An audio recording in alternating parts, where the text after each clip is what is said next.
at the decision of the Interpol to once again refuse the request of the Indian government for a red corner notice against me. Maybe the common man in the street may be shocked.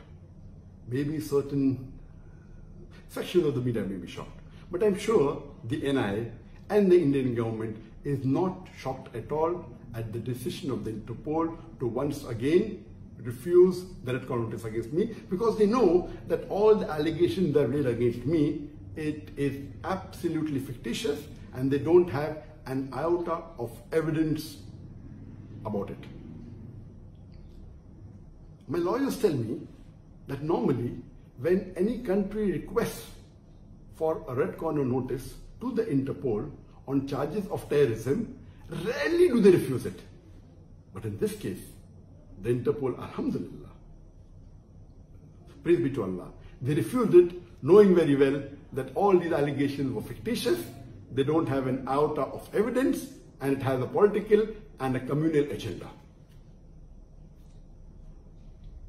Normally, when the Interpol issues a red corner notice against charges of terrorism, doesn't mean that the person is a terrorist. He may be, he may not be, unless the court, in a court of law, after analyzing the evidences, say that he is a terrorist.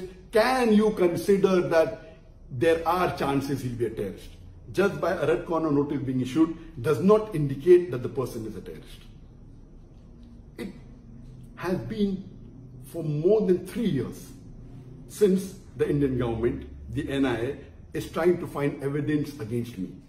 They started in July 2016, 3 years ago, to find charges against me. First, they did allegation that I'm involved in terrorism. They could not give proof.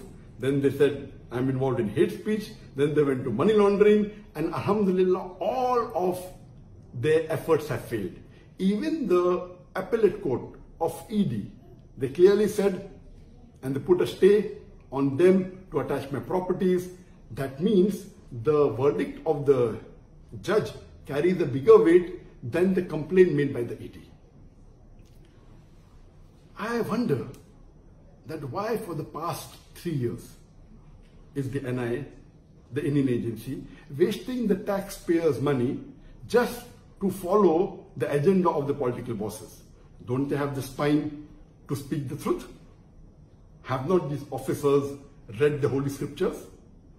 And I wonder that why is the Prime Minister of India, that is Narendra Modi, the NIA and the Indian agencies are not following the advice given to them in the Hindu scriptures? I am a student of comparative religion. I would like to advise them that why don't they follow the guidance given in Rig Veda in book number 7, chapter number 104, verse number 122, where it says that speaking truth is easy. The distinction between falsehood and truth and the knowledge of absolute truth is mentioned in the scriptures. Falsehood is evil and brings destruction. Follow the truth, it is easy and simple. It's a simple advice. Speak the truth, it's simple and easy. Furthermore, it is mentioned in Mahabharata, in book number 8, chapter number 49, verse number 27, that speaking the truth is indeed very virtuous. There is no virtue which is more virtuous than speaking the truth. So I wonder that why aren't the Hindus, officers in NIA, in the Indian government, and the Prime Minister Modi is following the Hindu scriptures? But I'd like to mention a fact to you, that there are many officers in NIA who are really kind and truthful. And I know that when my organization, Islamic Research Foundation, was banned in November 2016, the NIA raided my office and was continuously there for more than 2 days. They were for more than 50 hours in the office.